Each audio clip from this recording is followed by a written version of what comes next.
Always Sometimes Monsters is the first game from developer Vagabond Dog, but comes to us by way of Devolver Digital, the publisher behind such indie success stories as Luftrausers and Hotline Miami.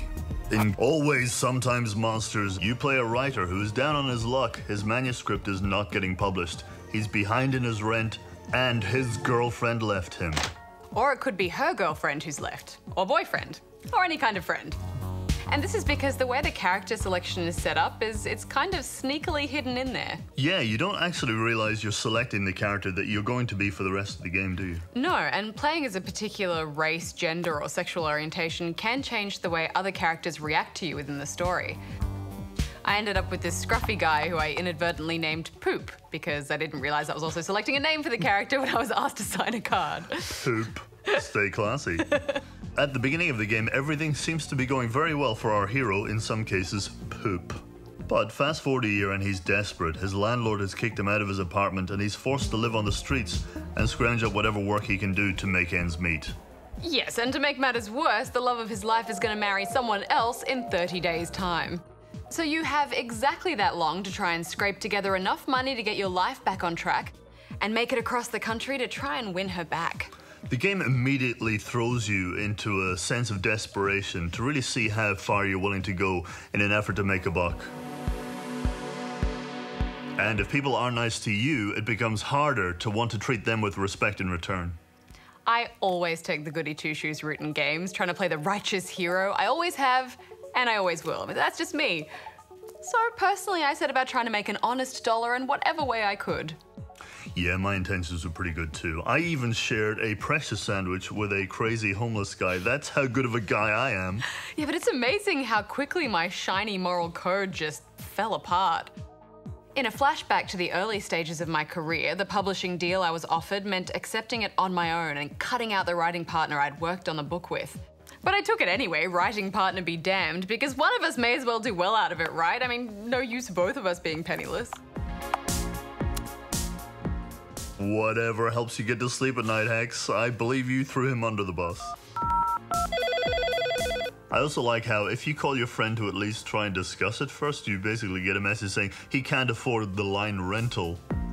So you know he's in a crappy place financially too, and you're aware of how much of a dick you're being by taking the deal for yourself. Yeah, the game does that regularly, doesn't it? It forces you to face up to the reality of your own decisions, particularly when you're trying to justify a grey area to yourself. I mean, when does self-preservation become straight-up greed? You manage to get work as a coat check in a nightclub, earning good tips if you get people their coats to them quickly. But even just focusing on that task means subjecting people to some pretty terrible situations. Why did I give that guy his coat? I'm a scumbag. Yeah, I even agreed to buy some chick pills, and the shady dealer offered me a cheaper option that was eco-friendly. I told myself, well, if it's better for the environment and I can pocket a few bucks on the side, plus I am already doing her a favor.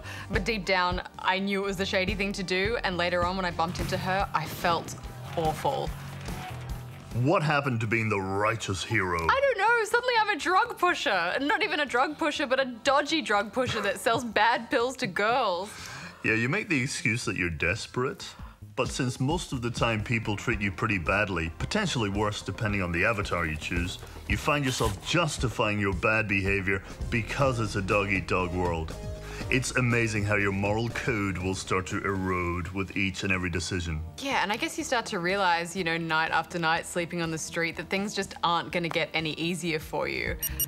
And the stakes become higher with each day counting down. I really liked all the detail in this game. Each building has been so thoughtfully created.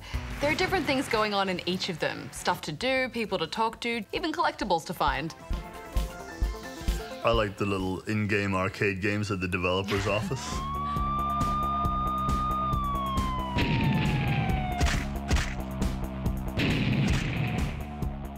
You can even track the devs down at the local coffee shop, making hilarious self-referential jokes about game design. Overall, I thought this was really unique. I love games that deal with consequence of decision and moral compass. So this was right up my alley. Sometimes I did find the dialogue and themes were occasionally adult just for the sake of it, and it came across as a little crass, but that was pretty rare.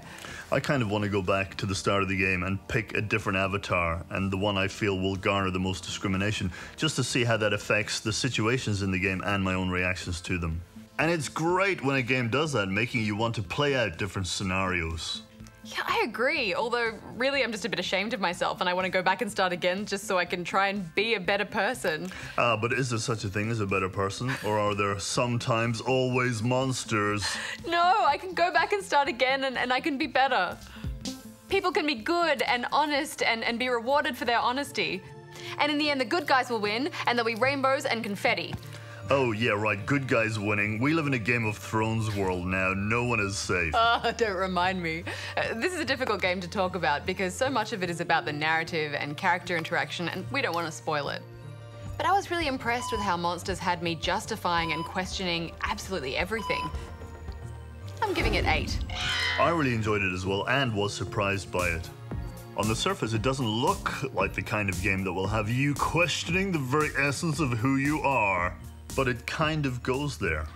And it's sort of game that you're really desperate for other people to play just to see how their choices and actions play out differently than your own.